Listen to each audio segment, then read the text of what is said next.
দুটি স্কুটি সহ এক চোরকে আটক করল এনসিসি থানার পুলিশ। রবিবার এনসিসি থানার ওসি সাংবাদিকদের মুখোমুখি হয়ে জানান, 24শে জানুয়ারি সেবিকা দেববর্মা নামে এক মহিলা এনসিসি থানায় অভিযোগ জানান।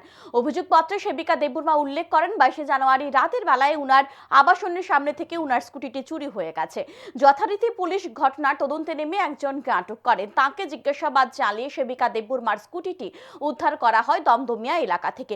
ধৃত চোরকে জিজ্ঞাসাবাদ চালানোর পর আরও একটি স্কুটি উদ্ধার হয়। সেই স্কুটিটি 2 মাস পূর্বে এনসিসি থানা এলাকা থেকে চুরি হয়েছিল।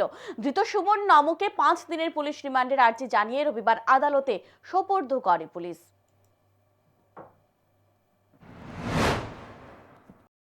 স্কুটিটি কোয়ার্টারের সামনে রাখেন, পরের দিন সকালবেলা থেকে স্কুটিটি নেই, ক্যাবরা কারে চুরি করে নিয়ে গেছে। তো সেই বেসে একটা এফআইআর রেজিস্টার হয় এবং প্রাথমিকভাবে আমরা একটা লোককে আটকাই এবং তাকে জিজ্ঞাসাবাদ মূলে আমরা স্কুটিটি রিকভারি করি দমদম এলাকা থেকে, এবং তার ইন্টারভেশন মূলে আরও একটি স্কুটি রিকভারি হয়, যেটি জিঞ্জার হোটেলের সামনের থেকে 2 মাস আগে চুরি হয়েছিল। তো মোট 2টি স্কুটি রিকভারি হয়েছে এবং তাকে আমরা আজ 5 দিনের পুলিশ রিমান্ড চেয়ে কোর্টে ফরওয়ার্ড করছি।